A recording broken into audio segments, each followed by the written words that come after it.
있습니다. 장규식 자매님께서 종합 토론을 진행해 주시겠습니다. 네, 장준식입니다.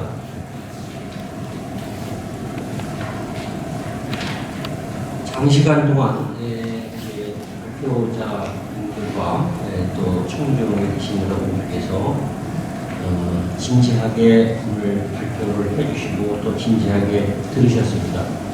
오늘 발표해 주신 선생님들과 그리고 들어주신 우리 총중 여러분들은 사실은 오늘 굉장히 행복한 날 중에 하나입니다. 왜 그러냐면 제가 엊그제 대학에서 강의를 하는데 이거 무관중으로 하다 보니까 이게 정말 힘들더라고요. 한 두세 배 더 힘든 것 같더라고요. 그래서 그날 강의하고 가서 녹다운이 되어버렸는데 사실 이렇게 꽉 차진 않았어도 몰았기 때문에 어쨌든 이렇게 눈길을 마주하고 강의를 하고 주고받을 수 있다는 것 자체가 오늘 굉장히 행복했던 시간인 것 같고요. 저로서는 오늘 코로나19 이후에 첫 대면 이런 학술 세미나를 갖는 거가 돼서 사실 또 영광이었습니다. 제가 좌장은 사실 오늘 제가 이제는 제일 높은 사람입니다. 그러니까 제가 하는 임무가 두 가지가 있을 겁니다. 제가 하나는 발표하신 여러분들께서 하신 내용을 간략하게 한 줄씩만 요약을 해드리고 또 나름대로 제가 이제 어떤 잘하고 싶었던 것을 한번 질문을 던져보겠습니다. 그리고 다른 데서는 발표자와 또 지정 토론자를 정해서 이렇게 발표를 합니다만은 오늘 코로나19라는 비상사태에 있고 또 시간 관계상 사실 저는 오늘 밤새도록 난상 토론을 하고 싶은데 또 이 회의실에 쓰는 시간이 6시 전까지 아직 다 마무리하고 나가는 시간까지 6시 전에 부탁을 받았기 때문에 철저하게 시간을 지키도록 하겠습니다. 그러니까 제가 하는 일은 두 가지죠. 첫째는 시간을 잘 지키는 일과 그리고 간략하게 내용을 해보겠습니다. 우선 제가 늘 존경하는 김현기 교수님께서 기조 강연을 하셨는데 잘 들었습니다. 근데 몇 번씩 강조하신 내용 중에 하나는 551년 3월에 진흥왕이 청주에 추정되는 할인궁에서 무릎과 조를 해서 만난 사건. 이건 사건이죠. 사건. 사실은 무릎에 관해서 삼국사기라는 어마어마한 책에 기록된 건 다른 데 하나도 없어요. 지금 다른 아까 쭉 보셨지만 다른 지역에서 우르문화재 행사하는 거 이건 다 추정이고 우르기 진흥왕과 조했다라고 하는 정확한 삼국사기 기록은 이거는 우리 충주밖에 없단 말이죠. 여기서 우리 김현길 교수님께서는 진흥왕이 앞으로 취했던 국가 비전이나 그런 정책이 전부 여기서부터 출발을 했다라고 하는 쪽으로 굉장히 많이 강조를 해주셨습니다. 같이 공감을 했습니다. 그 다음에 홍성화 교수님께서는 충주가 임나라고 하는 쪽에서 이것은 강수로부터 시작이 됐다고 거의 결론을 내신 것 같습니다. 또 하나는 이러한 것으로 인해서 충주가 임나라고 하는 건 상당히 위험하다 라고 하는 것까지 지적을 해주셨는데 아주 좋은 지적이라고 저는 생각을 하고 깊이 공감을 합니다. 그 다음 우리 이동희 선생님께서는 다른 지역의 우르문화재를 추모하는 또는 현장은 그 전체 현황을 적시를 하고 또 충주의 지역에서 주관하고 있는 우르문화재를 비교를 해서 사실은 우르문화재의 역사적 전통성을 확인하는 데 주안점을 두었다 이렇게 생각을 합니다. 그 다음에 신현아 고문님께서는 물론 맨 마지막에 잘 들으셨겠지만 충주의 중의 역사를 한눈에 딱 정리를 하셨고 특히 마지막으로는 지역 문화 정책 예술에 대해서 거리까지를 잘 마무리를 해주셔서 심도 있는 자료를 제시해줬다. 이렇게 해서 저는 이 좌장 내지 사회자로서 이분에게 다시 한번 감사 말씀을 드리고요. 지적을 그럼 좀 저는 나름대로 한번 해보겠습니다. 지적이라고 해서 하시죠. 우선 그 교수님, 김영기 교수님께서는 충주의 지정학적인 조건으로 인해서 남성은 충주였다라고 명명백백하게 지금 밝히시고 있는데, 어쨌든 이것은 김정호의 기록에도 나오죠. 남성이 충주였다는 건. 남성이 충주였다고 하는 건 김정호의 기록에도 나오지 않나요? 충주라고 짐작하지 않나요? 대동기에서. 남성에 대해서는 청주라고 주장해 왔습니다. 그동안에 비교적. 그런데 제가 이제 충주 와서 그 전체적인 흐름을 보니까 청주가 아니라 충주라야 맞다라고 생각하고 낭성이 충주라고 하는 논문을 발표한 바가 있습니다. 그런데 낭성의 이름이 어떻게 유래됐느냐라고 하는 것을 생각할 수 있는 그 기록이 있어요. 백제가 초기에 낭자곡성까지 진출해서 영역을 확보하고 신라에게 사신을 보내서 교역을 하자고 하는데 그런 기록이 있습니다. 그 낭자곡성을 그 이제 충주로 지금 그건 다 보고 있는 거죠. 낭자곡성은. 근데 낭자곡성이 낭성, 낭자성 뭐 이렇게 이제 음이 변화됐다고 이제 추정을 할 수가 있습니다. 근데 이게 낭성, 낭자곡성, 낭자곡성을 이제 또 청주로 보는 경우도 있어요. 청주로. 그런데 이것을 분명히 충주라고 확정진 것을 뚜렷하게 적용한 것이 그 김정호 선생의 대동여지도, 대동지지라고 하는 그 지리지에 보면은,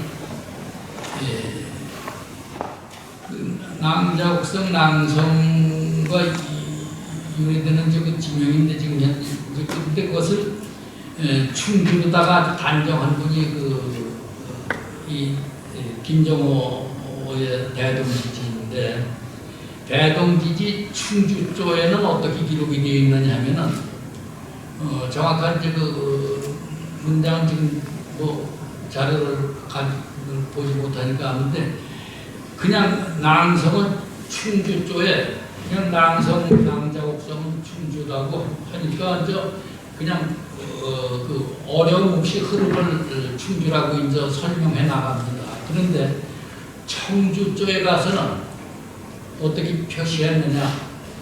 낭자곡성, 낭성은 청주에다가 청주 지명을 설명하는 데서 이건 충주다, 충주라 해야 된다. 충주라고 청주 쪽에다가 충주라고 못을 박아놨어요. 예, 선생님. 그러니까 청주 사람들이 청주를 계속 보니까 청주 사람들이 직접 이해시키기 위해서 청주가 아니라 충주라고 청주 쪽에다가 박아놨어요. 네. 그러니까 그것은 뭐 분명한 거죠. 네, 하여튼 제가 질문 드린 건 바로 그겁니다. 그러니까 김정호도 역시 이쪽으로 주장을 했다, 이런 얘기를 좀 말씀드리고 싶고요. 그 다음에 이제 그 551년 그 3월에 선생님이 중요시하는 엄청난 사건인데, 단지 이 사건을 해결하기 위해서는 단양 적성기에 걸린 연대가 먼저 선결이 되어야 됩니다. 근데 오늘 발표해 주신 선생님께서는 일단 그 단양 적성기의 건기연대를 전부 다 이제 생략을 하셨는데, 단양 적성기를 선결을 하지 않고서는 이 551년 3월의 사건이 해결될 수 없는 저는 그렇다고 생각을 하고 있고요. 그 다음에 이거는 제가 궁금해서 여쭤봅니다. 19쪽에 보면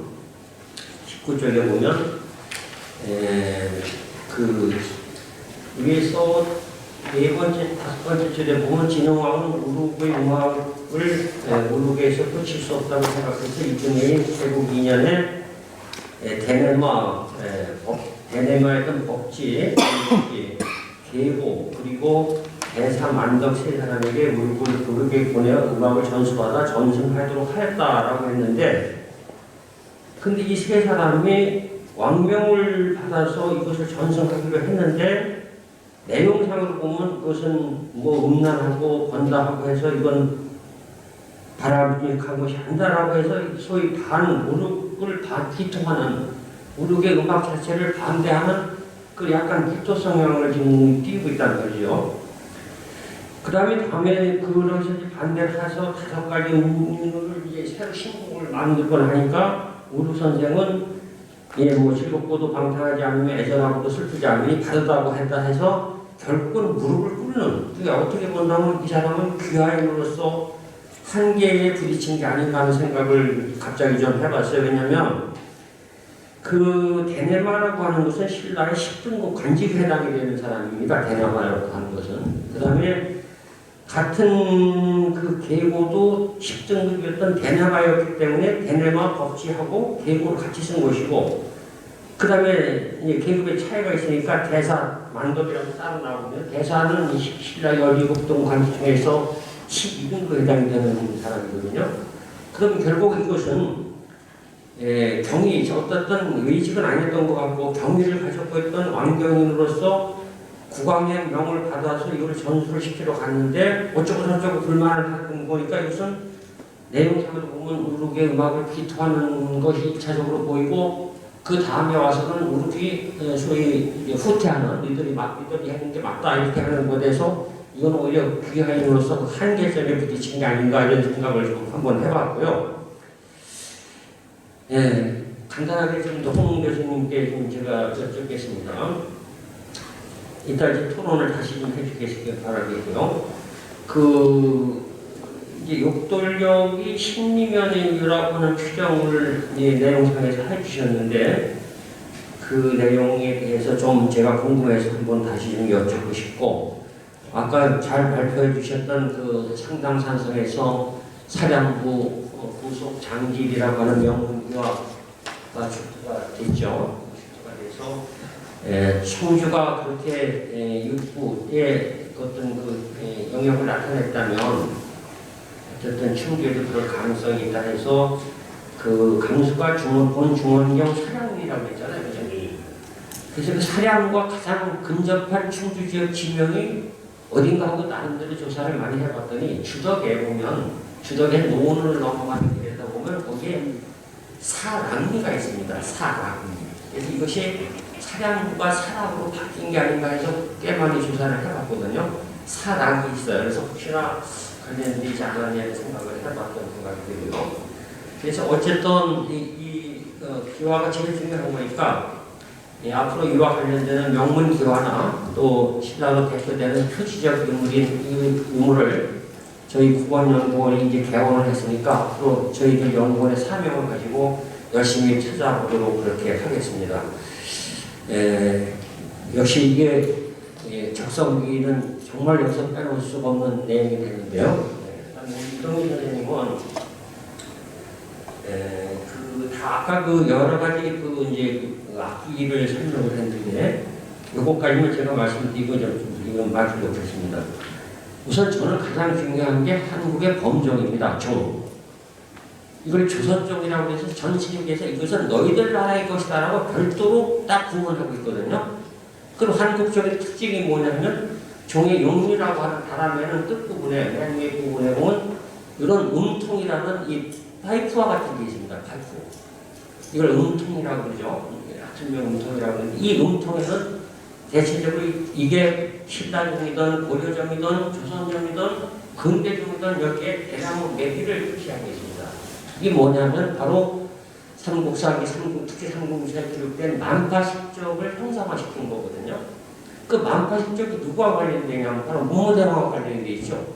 그 문무대왕 관련돼 있어서 경주 간포 앞바다에 해중릉이 있는 것이고 거기에 따라 토암산 석굴암 지역이 만들어지고 거기에 따라서 가문사라는 해역사가 만들어지거든요. 그러니까 이것은 초등학생들도 금방 구분합니다. 이게 일본종에도 없고 중국종에도 없고 뭐 대만종에도 없고 이런 종의 그 음통이라는 건 유독 한국종에만 있기 때문에 이걸 조선종이라는 별도로 학습명을 주고 있거든요. 그래서 우리 이동희 선생님이 아까 그 악기를 소개할 때 만파식적을 약간 놓친 것이 조금 소원하다는 생각을 제가 해봤고요. 뭐 신현아 부모님께는 뭐 제가 뭐 드릴 말씀이 없고, 다만 그 200원씩 각출을 해서 만들었다고 하는 게 굉장히 흥미롭네요. 그때 200원이면 지금 어느 정도 될는지 그것도 궁금합니다만 어쨌든 많이 애쓰셔서 오늘날에 그 예청이 있고 이게 눈부신 활동을 할 수 있게끔 이렇게 된 것 같습니다. 저는 이제 제가 아쉬웠던 면과 또 필요로 했던 면을 다 말씀을 올렸으니까 이제 각 발표자께서 5분 정도씩만 각기 쌍방 토론을 한번 해주시고 마무리하도록 하겠습니다. 먼저 김선생님이 여기 오늘 발표한 분 중에서 궁금한 사항이 있으시면 제가 뭐 하여간 이 글 속에서도 강조를 계속 하고 있는데 무릎과 지능왕의 만남, 남성에서 이것은 그야말로 기록에는 단순하게 만난 거죠. 만났는데 그 만난 이후부터 지능왕이 한 행위를 보여요.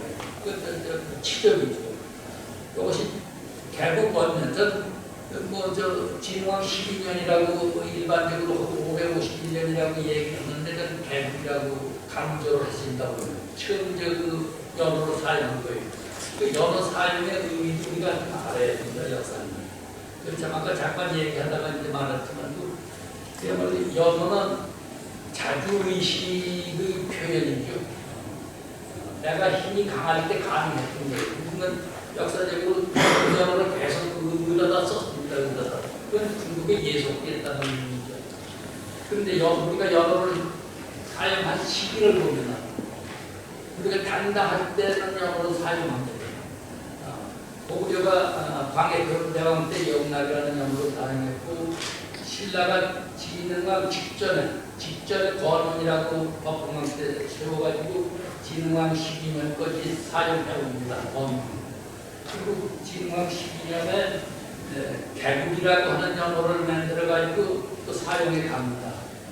진흥왕이 개국으로서의 영역 확장을 하죠. 당당한 그 신라 중흥의 역사적인 사실은 개국이라는 연호를 세웠었는데 개국 8년까지 아까 내가 보면까지 보여주기도 했지만 지속적으로 그 사업이 영역 확장과 신라 문화의 조치를 취하는 역할을 하죠. 그것이 단순하게 음악을 듣고 그걸로 끝난 게 아니라 만남으로써 인해서 얻어진 자신감, 그 의지, 이것이 실현으로 옮기고 그런 사건이 연속됐다고 하는 것은 하루아침에 그때 생각해서 처리한 게 아니라 네, 선생님. 사전에 계획을 세워놓고서는 이렇게 하겠다고 했는데 그 의지를 결정하고 실행할 수 있는 자신감을 얻은 것은 불기의 신가를 득분한 이후에 이루어졌다. 네. 이렇게 연결해서 의과 진흥왕과의 관계를 저는 강조합니다. 예, 그래서 제가 선생님을 존경합니다. 왕성한 활동이 계셔서 발표도 아까 1시간 10분 하셨어요. 1시간 10분. 그러니까 그래서 평소에 존경을 합니다. 제가 오늘 지금 시간에는 다른 분에 대한 것 중에 궁금한 게 있냐를 여쭤보는 건 혹시 홍 선생님 뭐 궁금한 게 있으시면 다른 분들 간단하게 다른 거보다는 김영 교수님하고 저하고 그 전체 내용들 중에서 조금 차이가 나는 부분과 관련해서 질문을 좀 드리고 싶습니다. 다른 건 아니고 그 신라의 우리 충주 진출 시기와 관련된 부분들이 사실은 김영 교수님하고 저하고 조금 차이가 나는 부분들이 좀 있는 것 같아요. 저는 이제 550년 경이다라고 봤는데, 그리고 551년 3월 달에 여기서 만났기 때문에 일단은 그렇죠. 왜냐면 그 이전에 그 550년대 정월에 있었던 그 삼국간의 도살성하고 금연선 전투 이후니까 어쨌든 그런 상황에서는 550년 그 연간 이후에 연간이다라고 저는 판단을 했는데 지금 김영기 교수님은 일단 다른 게 독산성에 대한 부분들이 좀 독특한 이제 그런 말씀을 좀 하신 것 같아요. 그러니까 독산성을 장미산성으로 보면서 일단 그때 먼저 신라가 충주에 548년에 왔었다라는 설을 이제 얘기를 하신 건데, 그게 사실 기존의 여러 다른 학자들하고 좀 다른 설이기도 하고, 그런 부분에서 근데 아까도 한북 독산성이라는 말씀을 하셨습니다. 사실 이제 아까도 한북이라는 게 잘못됐다라고 이제 그렇게 얘기를 해서 그게 문제다라고 말씀하셨는데, 그렇다면 장미산성은 한북에 있는 것은 아니지 않나요? 그래서 그 부분 한번 여쭤보고 싶은 생각이 있어요. 한북이라고 단정할 수는 없죠.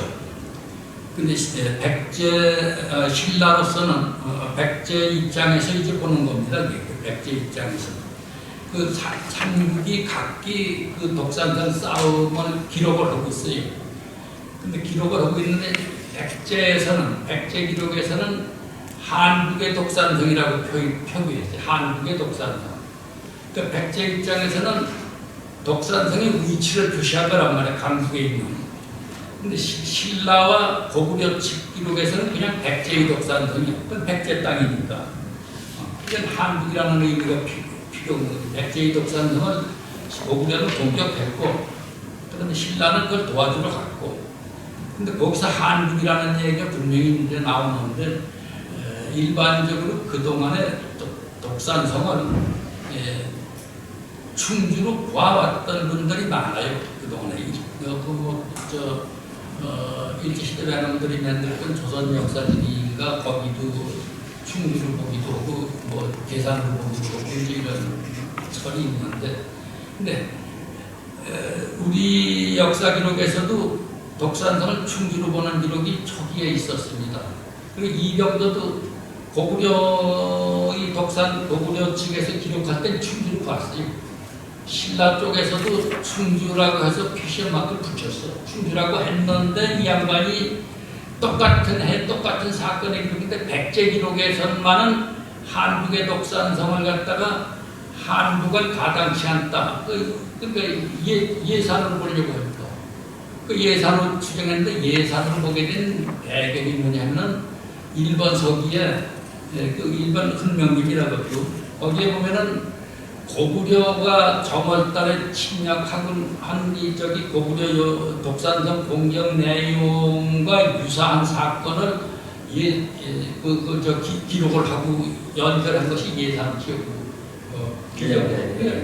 이 양반이 고구려와 충주 신라 기록에서는 충주 쪽으로 비정을 해놓은 사람의 백제 기록에 가가지고는 그걸 전혀 도외시 하는. 네, 알겠습니다. 예.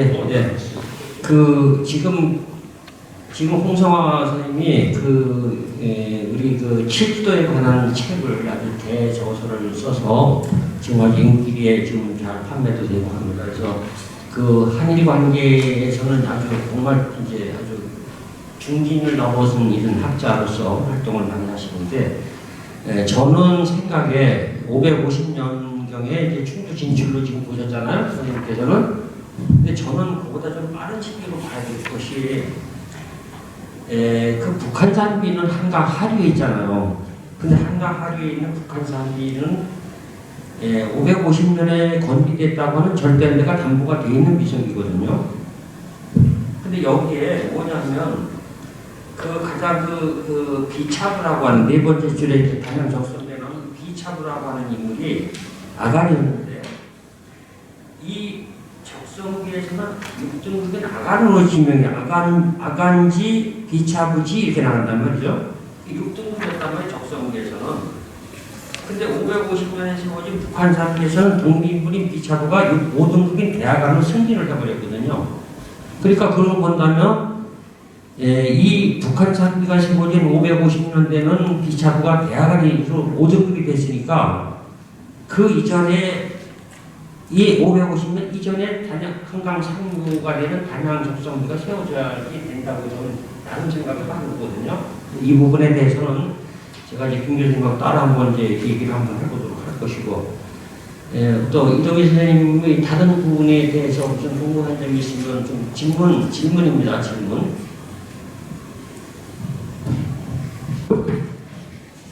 저는 두 분의 선생님께 질문을 드리고 싶은데요. 먼저 홍성화 선생님께서 아까 발표 중에 잘 들었습니다. 그 중에 저는 문헌 쪽 전공이 아니고 복업 전공이다 보니까 아까 로암리와 하고암리 그 부분을 인용하시는 게 들어와서 질문을 드리고 싶은데요. 다른 선생님들의 연구 성과를 인용하시면서 합천 지역 해열식 석실분과의 유사성을 인용을 하셨습니다. 근데 제가 이제 저도 이거 신라 부분이 완전 전공은 아니지만 그래도 특히 해열식 석실분의 경우는 재사용 등 여러 가지 상황들이 있기 때문에 거기서 출토되는 유물까지 종합적으로 봐야지 이 축조한 세력을 알 수 있다고 생각이 드는데 지금 하고암리나 노암리 부분 같은 경우는 6세기 이전에 가야가 이쪽까지 진출을 해서 고분을 쓸 수 있었을지는 아직은 조금 판단하기가 좀 어려운 것 같아서요. 이 부분에 대해서는 어떻게 생각하시는지 좀 여쭙고 싶고요. 그리고 두 번째는 옆에 계신 신은아 고문님께 질문 드리고 싶은 게 있는데요. 오늘 발표를 통해서 우릉문화재의 전성기를 볼 수 있어서 되게 의미가 있었다고 생각을 합니다. 근데 아까도 말씀해 주셨지만 충주에서 시행되고 있는 우술축제와 맞물리면서 이게 아무래도 우릉문화재가 그 전에 영광스러웠던 과거의 모습을 재현하지 못하는 것도 또 현실인데요. 그렇다면은 그냥 아까 말씀해 주셨던 부분도 있지만 현실적으로 어떠한 부분이 선결되어야지만 과거의 영광으로 돌아갈 수 있을까라는 고민을 어떻게 하시고 있는지 좀 진짜 구경을 듣고 싶습니다. 이상입니다.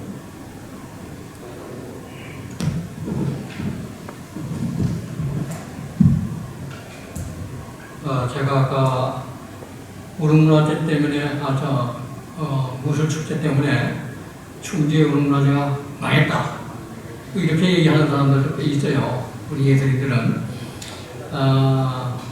그렇다고 해서 우릉문화재가 50년사가 됐지만 우릉문화재를 그야말로 전 세계에 내세울 수 있는 만큼의 아주 성공적인 축제를 만들 수 있는 비법이 있느냐 하는 데는 누구도 대답하기 어렵습니다.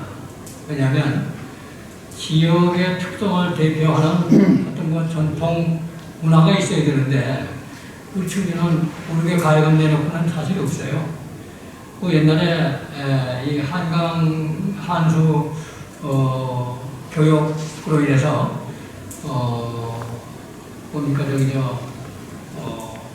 목계결신제, 양진명도 우령본 이런 거는 그 시대는 상당히 왕이 충문을 써서 내려보내주고 그리고 이 지문도 해서 보내주고 이렇게 했었지만 지금은 이제 시대가 그런 시대가 아니고 지금 이제 메타버트 시대를 앞두고 있는 상황에서 전통문화 어지간한 거는 이제 살아남기가 어려운 상황이 되거든요. 그래서 숙제가 되면 참 제가 못 드리겠는데 어쨌든 지역문화예술 발전을 위해서는 아까 제가 서두에서 말씀드렸듯이 민관이 협력적 거버넌스를 통해서 예술인과 예술단체가 주관을 하고 그리고 지방자치제 단체에서 협력해주는 그런 체제로 가는 것이 가장 이상적이다라고 말씀드릴 수 있고 그 대답을 제가 석연하게 말씀을 못 드리겠네요.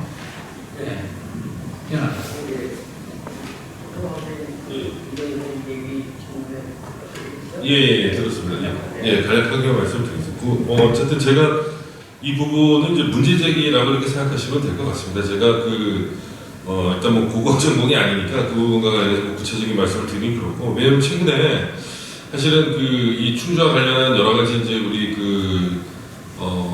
분석과 관련해서 좀 문제 제기에 있었던 그런 부분들이 좀 있다고 생각해요. 왜냐면 우리가 항상 고정관념을 갖고 있었던 부분들에서 조금 더 벗어날 필요도 있고 좀 더 그래서 심도 깊게 연구할 필요가 있지 않나 생각해요. 예를 들면 충주 고글미 같은 경우도 원래는 되게 장수한 영광이다 이렇게 생각했는데 최근에 3D 영상으로 기법을 해갖고 동과연구자들에서 관계토항 때가 아니냐 이런 얘기들이 좀 나오고 있거든요. 그래서 어쨌든 관계토항이냐 장수왕이냐 문자왕이냐 그래서 사실 이런 부분들도 다른 것보다는 충주에서 먼저 또 이런 부분들도 한번 그 연구가 심도 깊게 이루어져야 되지 않나는 생각도 있고요. 또 하나는 이 단월동 고문, 저희 학교 내에 있는 단월동 고문군도 과거에는 초기 1993년도에는 그거 자체가 통일신라 시대 때 고문이다 그랬는데 최근에 몇몇 그 학자들은 그 중에 2개는 고구려의 그 두정리하고 거의 유사하다라는 이제 그런 또 분석들도 있습니다. 그렇기 때문에 이런 부분들도 한번 우리가 심도 깊게 좀 고민해봐야 되지 않나. 더구나 특히 저도 이렇게 그 여러 논문을 찾아보니까 그동안 가야가 안 보였는데 이곳 그 누암리라든지 하구암리에서 보니까 거의 또 대단금고라고 하는 그 유물도 상당히 유사한 부분들이 보이고 있다. 그리고 또 이 석실에 대한 계보가 오히려 그 문경이나 상주 쪽의 석실의 계보와 유사한 게 아니고 이쪽 이 낙동강 쪽하고 유사하다라는 이제 그런 그 얘기들이 있어서 한번 그것도 제가 좀 더 그 정밀하게 한번 좀 다른 데서 해야 되는 게 저희 충주에서 해야 되지 않겠습니까? 그래서 그런 부분에 대한 문제 제기를 했다라고 생각해 주시면 될 것 같습니다. 네, 고맙습니다. 지금 이제 시간이 많이 지난 것 같습니다. 혹시 오랜 시간을 저희와 같이 해주신 플라워에 계신 여러분들께서 한두 분만 뭐 꼭 궁금하신 점이 있으면 말씀 좀 해주시고 질의하도록 하겠습니다. 우승문화재 심포지엄이어서 물론 역사적인 사실과 학문적인 근거가 굉장히 중요하죠. 근데 저희 여기 오늘 참석한 문화예술에 활동하시는 분들은 실질적인 문제에 좀 더 관심이 많고 궁금한 점이 많을 거란 생각이 듭니다. 오늘 세 번째로 발표해 주신 이동희 연구원님한테 제가 질문 좀 하나 드리고 싶어요.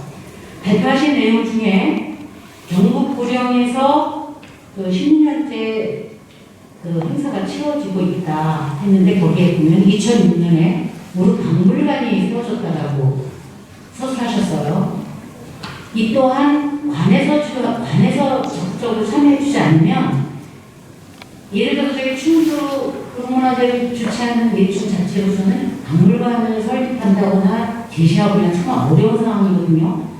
그 다음에 전국적으로 굉장히 유명한 자라성 재즈 페스티벌에 대해서 또 이야기를 한번 해주셨는데 이 자라 페스티벌은 지정된 장소에서 해마다 개최되는 축제입니다. 근데 우리 충주 분들은 잘 아시겠지만 저희가 문화재를 49회까지 치르면서 한번 이렇게 고정되어 있는 장소가 없이 올해 문화재는 어디서 치러야 되지? 라고 고민을 해야 되고 또 그게 서로 고민이 돼서 정해진 장소에 가는 데 있어서도 굉장한 어려움이 무지무지 많았습니다. 그래서 그런 문제점들 그 다음에 또 제가 2016년도에 진주 난방축제를 제가 좀 회장을 맡던 해에 시청의 문화예술 자문회의를 가기만 하면 진주 난방 요즘 축제를 저희 우루문화재와 비교를 하더라고요. 그래서 제가 제 우루문화재를 끝내고 야간에 몇 시간을 달려서 가봤습니다. 이 진주 난방 요즘 축제가 2002년에 시작을 했어요. 저희는 우리 신현아 고문님 말씀하셨듯이 1971년에 정말 십시일반 주머니 돈을 털어서 시작했던 예술제가 문화재가 된 거였고요. 근데 저희에 비하면 횟수가 굉장히 적은 진주 난방요즘 축제가 지금에 그렇게 전국적으로 유명한 축제가 되고 15일 이상으로 진행될 수 있고 올해는 특히 또 12월 4일부터 시작해서 한 25일간 개최가 된다 그래요. 예고가 됐는데 그게 그렇게 발전할 수 있었던 거는 전화전대로 바라보니까 거기도 또한 진주강이라는 고정된 장소에서 해마다 그 축제가 이루어지는 동안은 그 인근 지역을 전부 다 진주시에서 협조를 해서요 교통을 다 나가줘요. 근데 저희는 우루문화재 치를 때마다 이동하는 수단, 주차하는 문제, 또 먹거리 시장과 사람들과의 이런 갈등들을 전부 다 저희 충주 예천에 오롯이 집행하는 사람들이 도맡아서 그 어려움을 겪었거든요. 이런 어려움이 되게 많고 진짜 뭐 어려움을 풀어놓자 그러면은 지금까지 하셨던 그 토론 시간보다 더 많을 것 같아서 제가 이동희 연구원님한테 한 가지만 질문을 드리고자 하는 것은 아까 신원아 부님한테 우루문화재가 좀 더 발전할 수 있는 방향이 뭐가 있다고 생각을 하세요? 라고 질문을 하셨어요. 그죠? 저는 오히려 정말 그 이동희 연구원님이 마지막 5장에서 무릉문화재 발전 방향과 모색에 대해서 좀 논해 주셨습니다. 자, 한번 그 주제를 가지고 쓰시는 동안 저희가 관여하는 실질적인 저희보다는 바깥에서 바라보시는 제3자로서 입장에서 정말 무릉문화재가 좀 더 발전할 수 있고 어떤 방법을 취해야만 예전에 우리 신하부님 말씀하셨던 그런 명성을 되찾을 수 있고, 물론 이 질문 앞서에는 저희 예총의 전회원들의 피나는 노력이 필요하기는 해요. 저희도 그건 공감하는 바이기 때문에.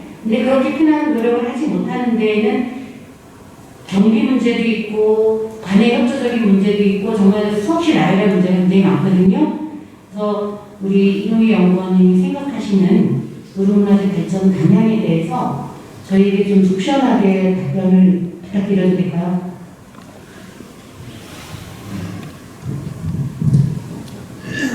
아까 제가 처음에 발표 시작할 때 말씀드린 게 제가 고향에 돌아왔고요. 그리고 저도 부모님 손잡고 우륵 문화재를 갔던 기억이 납니다. 그래서 지금 그 발표 마지막에도 있었지만 그 고모님께 사실 어떠한 답변을 확정된 답을 듣고자 했던 것도 아니고요.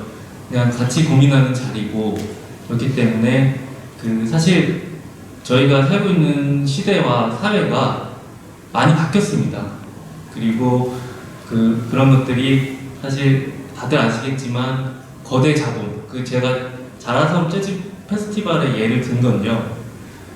사실 여기는 엄청난 기업의 대기업의 자본이 들어갑니다.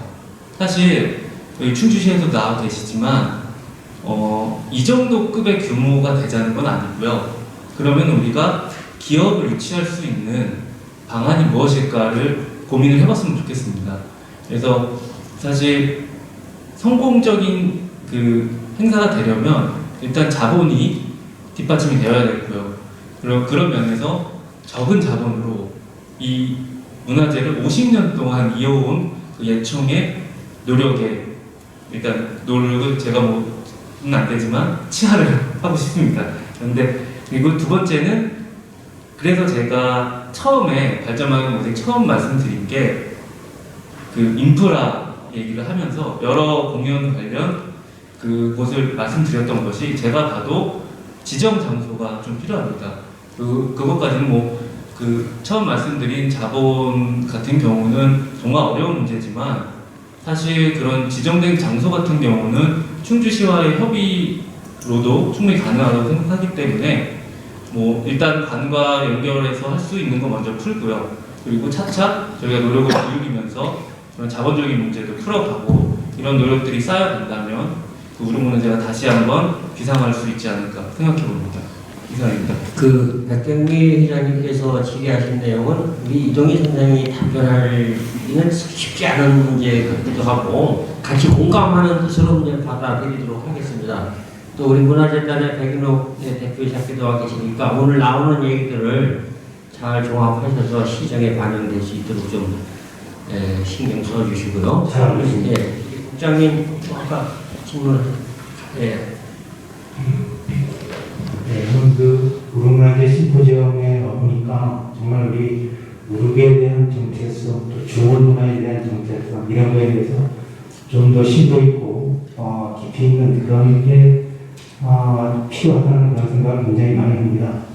저는 아까 우리 교수님들이 발표하시고 또 우리 원장님께서 말씀하신 것 중에 굉장히 좀 인상 깊었던 게 551년이 굉장히 엄청난 사건이다. 그런 사건을 또 그게 551년이 엄청난 사건이라고 하면 단양 적성비 걸린 연도와 한산 순수비 이거에 대한 걸린 연도가 명확하게 정의되어야 되지 않느냐 이런 말씀을 하셨는데 그래서 저는 지금 아까 우리 시와 우려와의 관계를 가지고 따질 때 충주 우려비에 걸린 연도에 대해서 아까 우리 홍상 교수님 잠깐 하셨지만 관객도 대왕이다, 장수왕이다, 또 문자왕이다 이거에 대해서 사실 얼마 전에 우리가 문화재 야행 달달 문화재 야행을 했습니다. 그때도 몇 가지 그 설을 가지고 과연 뭐 말 그대로 설이지만 최소한 우리 충주시청이나 충주 시민들은 이 세 가지 설 중에서 그래도 어느 것이 좀 가깝지 않느냐라는 정도라도 좀 정립이 되었으면 하는 차원에서 좀 이 세 가지 설에 대해서 어느 것이 좀 뭐 우리 시청에서 아니면 우리 시민들이 이렇게 잘 좀 이렇게 당위성 있게 얘기를 할 수 있으려는지 그걸 좀 여쭤보고 싶습니다.